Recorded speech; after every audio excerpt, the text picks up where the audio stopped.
নমস্কার সবাইকে সুন্দরবন ডায়েরির আরো একটি নতুন পর্বে অনেক অনেক স্বাগত জানাই।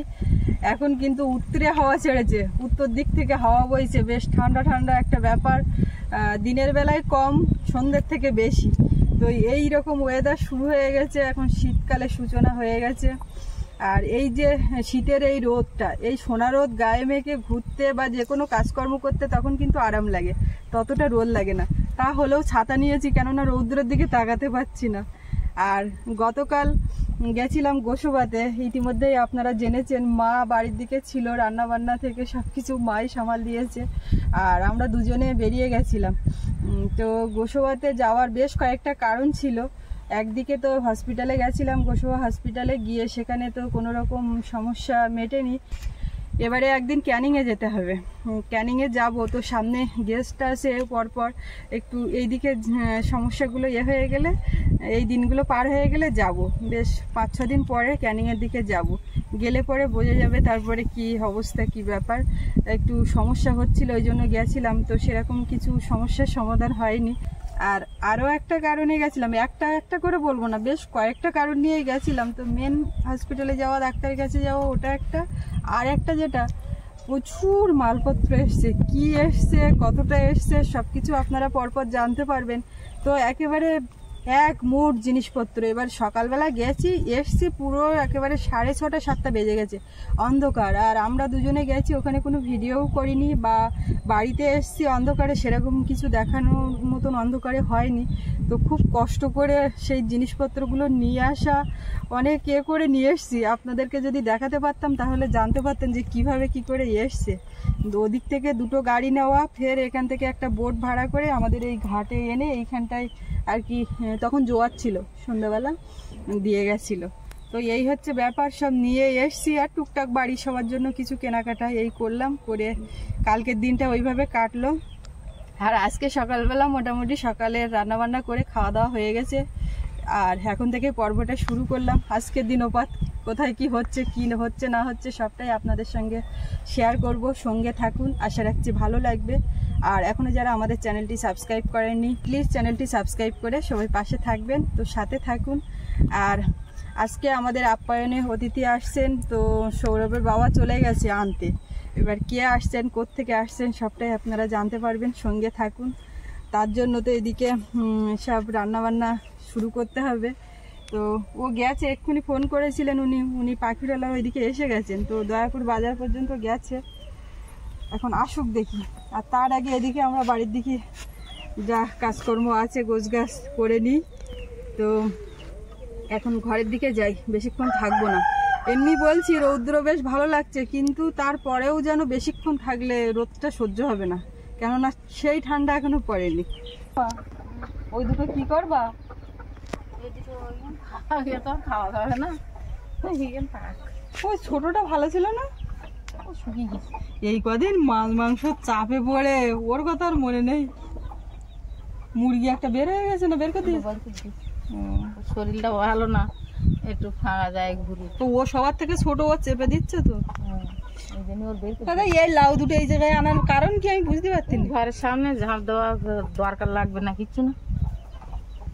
আমার মনে হচ্ছে এইখানে রাখার কারণ হচ্ছে, কেউ যদি কারোর গরুর টরুর দেয়, এখান থেকে এসে বলবে যে দিদি এইগুলো কি জন্য রেখেছে, একে নিয়ে যাব, ওই জন্য মনে হয় বাইরে বের করে রেখেছে। ঘরের সামনে রাখলে কেউ দেখতে পাচ্ছে না, না হলে কিন্তু গর্তে ফেলে দিলে সার হতো। মা মনে হয় এই বুদ্ধিটাই করেছে, যে কারোর যদি প্রয়োজন হয় নিয়ে যাবে। যার আসার কথা ছিল একটু আগে বলছিলাম, বেশ কিছুক্ষণ আগে উনি আসছেন। আর ওই নিয়ে আসতে গেছিল, এসে গেছে। আর আমরা এদিকে ছিলাম, এ মাথার দিকে জাল পেতেছিলাম পুকুরে মাছ টাছ ধরবো বলে। তো উনি ওই আসছেন, আর আমি দেখতে পাচ্ছি এদিক ওদিক করে দেখতে দেখতে আসছেন। এই যে তুমি আগে ব্যাগ ট্যাগ নিয়ে চলে আসলে। ব্যাগ, বয়স্ক মানুষ তো, সে দিল্লি থেকে এসছেন কলকাতাতে। উনি বলছেন যে আমার বাড়ির থেকে যদি জানে আমি সুন্দরবনে গেছি আমাকে যেতে দেবে, কিন্তু যদি কানাডা ইউএসএ তে যেতে বলে বা আমেরিকাতে যেতে বলে একা যেতে দেবে। সুন্দরবন সম্পর্কে এমনই ধারণা। এবার উনি এসে প্রমাণ করে দেবেন যে না, ওখানে একা যাওয়া যায়। লাইফে প্রথম খেয়াতে উঠলেন আজকে, বলছে তাও একা। বলছে এটাই আমার অ্যাডভেঞ্চার। এই যে উনি আসছেন, আমি এগিয়ে যাই দেখি। ভালো আছেন? খুব ভালো আছে, এখানে এসে আরো ভালো হয়ে গেল। আমি জীবনে প্রথম ফেরিতে উঠলাম। ও এক্ষুনি বলছিল। চলো ভেতরে চলো, রোদে দাঁড়িও না। চলুন চলো এই রুমে এদিকে আগে আগে ওনাদের সঙ্গে একটু দেখা করি।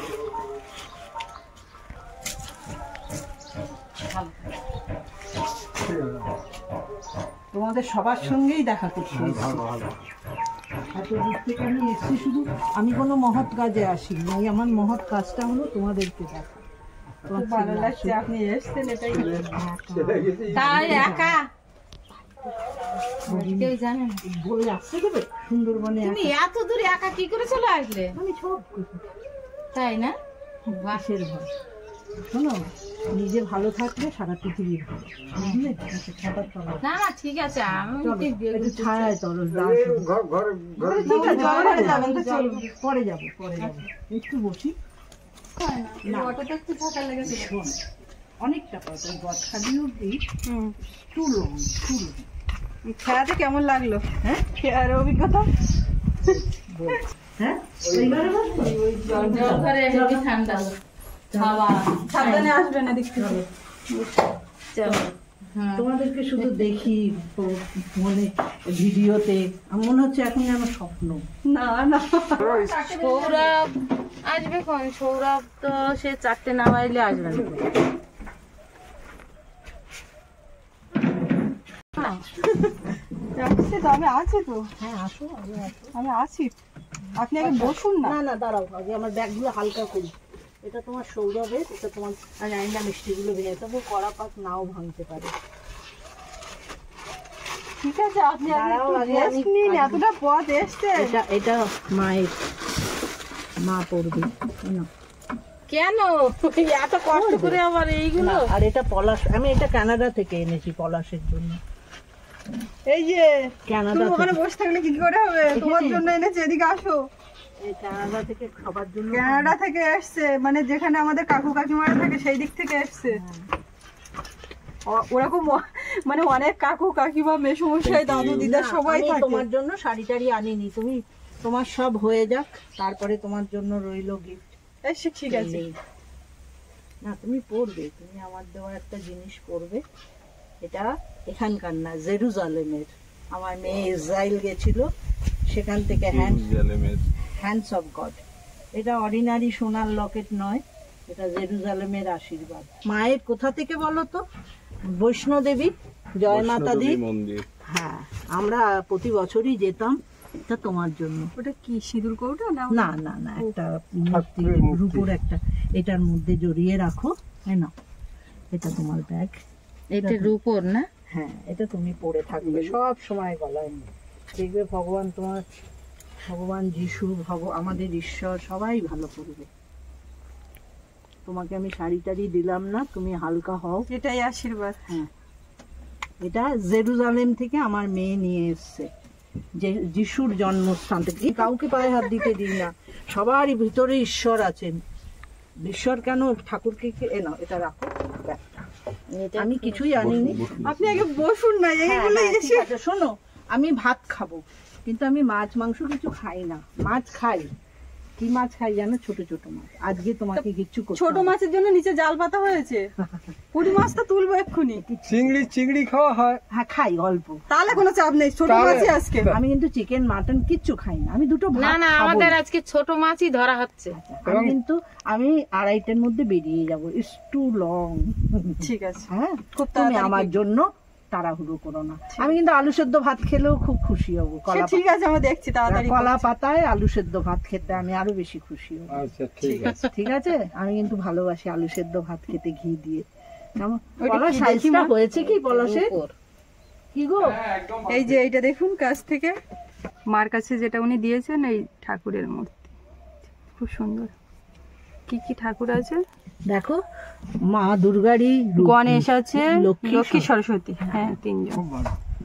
হ্যাঁ না, না সাইজ হয়েছে তো? আস্তে আস্তে তুমি বলবো। হ্যাঁ বলবো। আমাকে প্রথমে বলছে, তুমি বলছো তোমাকে আস্তে না, আস্তে আস্তে বলবো। আস্তে বলবো, কেননা প্রত্যেকেরই একটা সেলফ রেসপেক্ট আছে, তাই না? আর মিষ্টিটা কড়া পাকের সঙ্গে সাথে মনে হয় ঠিক আছে, আচ্ছা ভাঙেনি। আর ওটা সৌরভের জন্য। হ্যাঁ মাগো, এটার মধ্যে রাখো তোমার শাড়িটা। আচ্ছা আমি রাখছি। তোমাদেরকে আমি দেখে দেখে আমার মুখস্থ, তোমাদের সবাইকে, তোমার সবাই। আমি তোমার দিকে তাকিয়ে অবাক হয়ে যাচ্ছি, এত কেন? দূরের থেকে তুমি কি করে একা চলে আসলে? আমি কত জায়গায় একা একা যাই। আমার মেয়ে ব্যাঙ্গালোরে থাকলে ব্যাঙ্গালোরে গেছি, আমার মেয়ে বম্বেতে গেছে বম্বে, কানাডায় ঘুরে এলাম, সব পারি আমি। কি খেতে খেতে এলাম জানো? সকালবেলা বেরিয়েছি তো, আমি তো চাটা খাই না, খেজুর আর আলমন্ড খেতে খেতে এলাম, জল খেতে খেতে এলাম। খুব ভালো হয়েছে।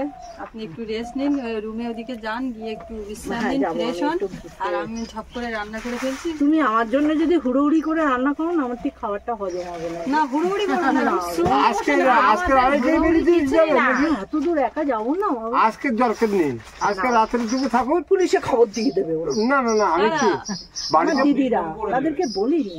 আপনি ফোন করে দিন।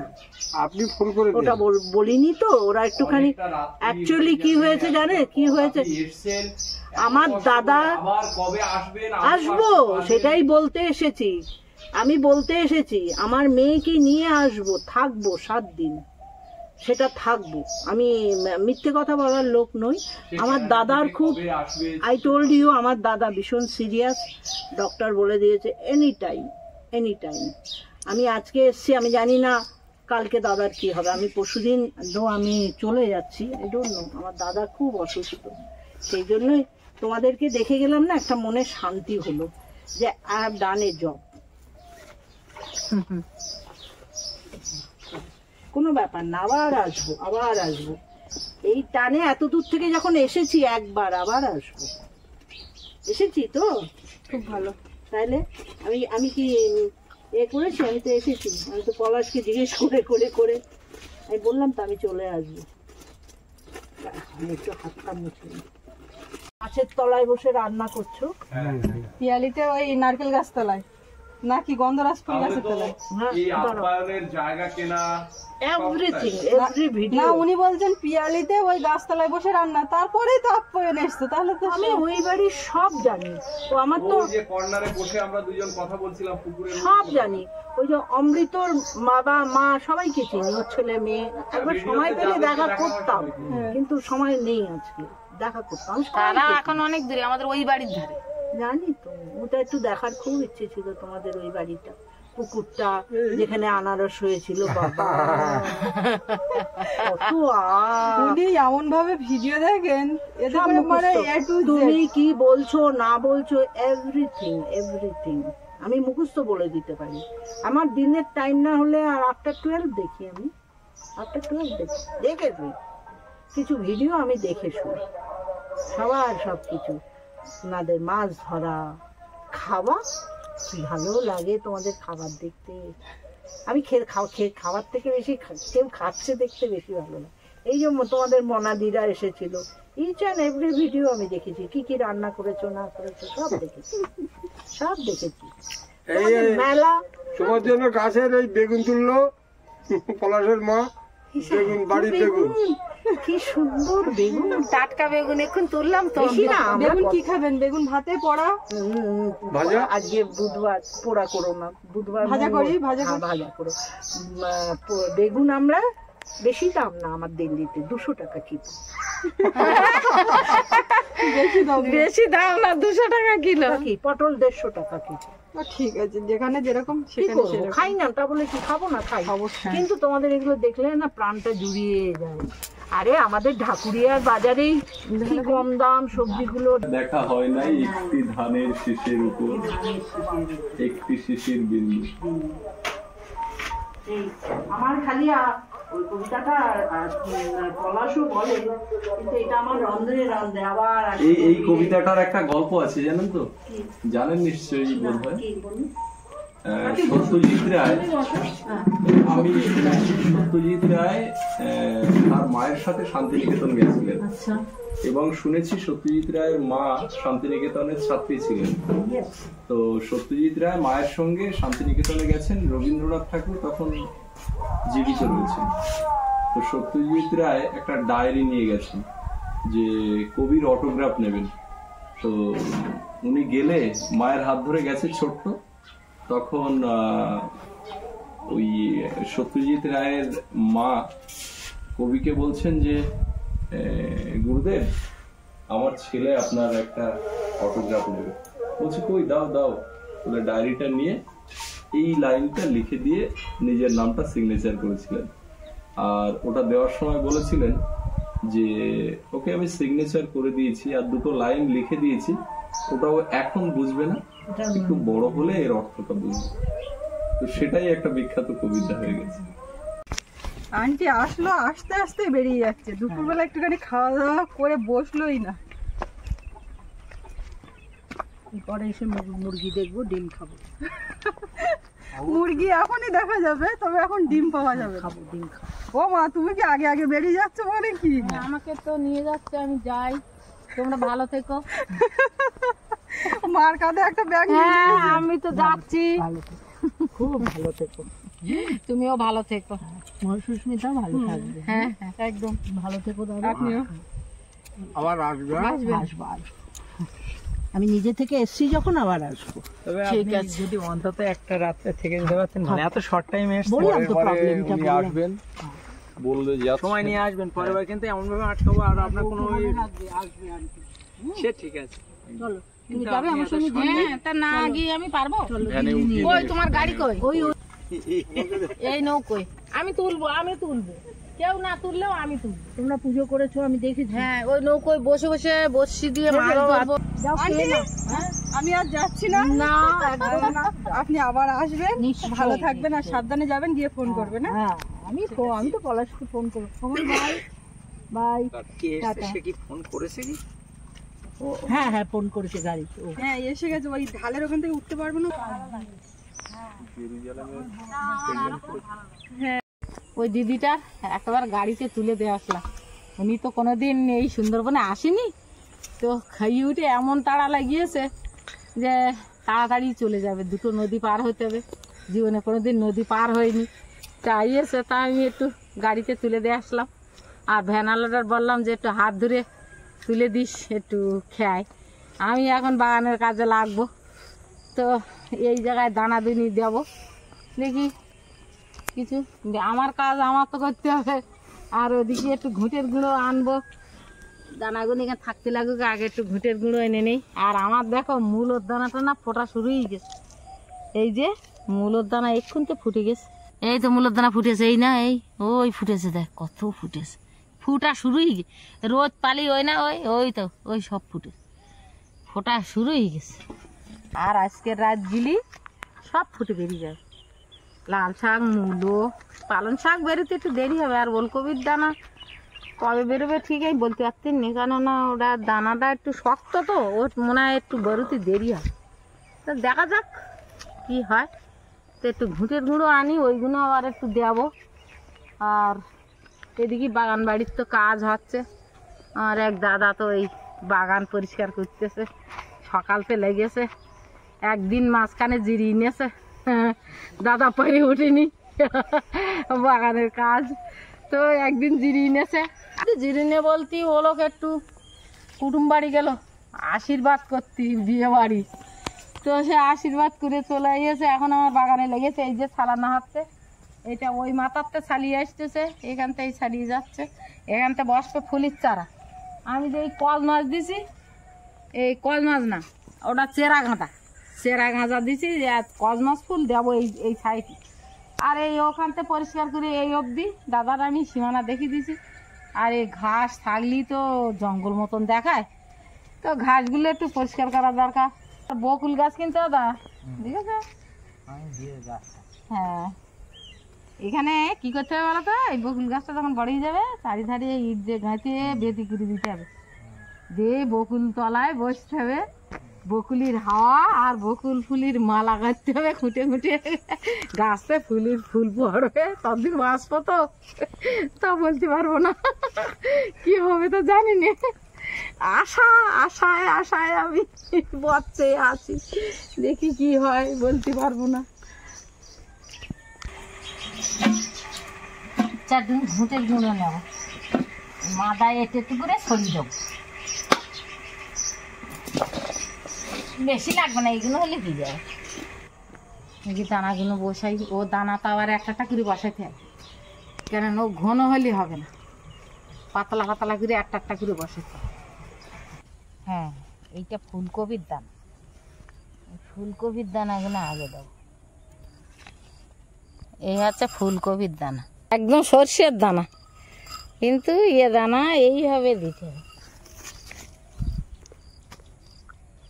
এইভাবে একটা করে ছড়িয়ে পাতলা পাতলা করে না দিলে আবার বেশি ঘন করলে হবে না।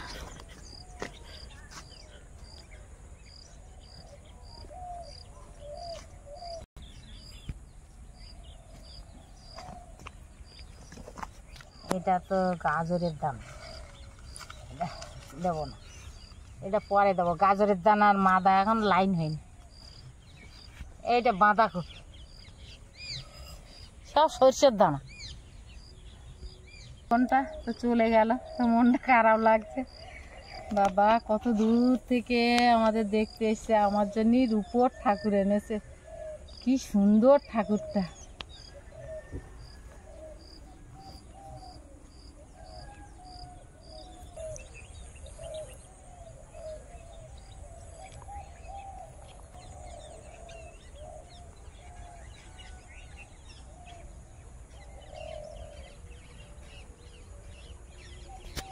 হচ্ছে শশার দানা, আগে পিলিতে সার মারিয়ে থুয়েলাম, ঘুঁটের গুঁড়ো, তারপরে ওই সোনা সুফলা মিশিয়ে এতে দেওয়ারি। এবার এর ভিতরে সব কিছু দেওয়া আছে, শুধু মাটি দেব। এই যে দেওয়ারি সব গুছি, এই সার গুলে গেছে, এবার মাটি দেব আর দানা বসাবো। এইভাবে মাটিগুলো ঝুড়ো মাটি দেব আর বসিয়ে দেবো। 3টে করে দানা দিতে হবে। আমার এক মামা বলে দিয়েছে, বৌমা 3টে করে দানা দেবা, 3টে করেই দেব। এই দানাটা কি হবে দেখি, এই দানাটা মনে হয় ভালো না, এই দানাটা ভালো না।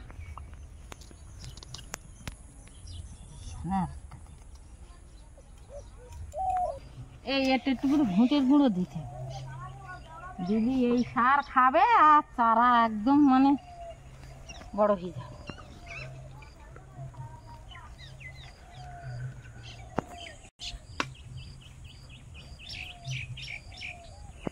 ঘুঁটে কিনে, শুকনো ঘুঁটে কিনে এনে ভিজিয়ে রেখে গুঁড়ো করা, এ সারের খুব মূল্য, এই সারে সবচেয়ে ভালো। আর একটা জিনিস দেখাবো আজকে, আমি সেই বলছিলাম না বাংলাদেশের দানাগুলো ফুটিনি, সেই দানাগুলো 2-3 দিন পরে ফুটেছে, মানে দানা ফুটে গেছে, সেইটা দেখাবো। এই যে এই চারা এখান থেকে দিলাম, এখান থেকে নে, এইটা আমার বাড়ির দানা আর এইটা বাংলাদেশের দানাতে। এই সাইডটির চারাটা ভালো বেরিয়েছে, এই সাইডটা এখন বেরোয়নি, তো এখন কি হয় দেখা যাক। এইগুলো বেরিয়ে গেছে, আমি ভাবছিলাম একটা নতুন দেশের দানা, তা দানাটা বেরোলো না, তো দেখছি না বেরিয়েছে। আমার আশাটা পূর্ণ হয়েছে, আমার আশাটা মোটামুটি পূর্ণ হয়েছে। আর ওই জায়গাটা এই গরুতে দবি দিয়েছে, নাইলে চারা ঘন বেরিয়ে এলো, এই গরুতে দবিয়ে কটা মুড়িয়ে গেছে। তো এখন আমি একের পর এক এখান থেকে সন্ধ্যে পর্যন্ত দানা বসাতে থাকবো, সব তো আপনাদের দেখাতে পারবো না। তো সম্পূর্ণ পর্বটা আপনাদের কেমন লাগলো একটু কমেন্ট করে জানাবেন, আর সবাই ভালো থাকবেন, সুস্থ থাকবেন। দেখা হচ্ছে আগামী পর্বে। আর এতক্ষণ সাথে থাকার জন্য সবাইকে অনেক অনেক ধন্যবাদ।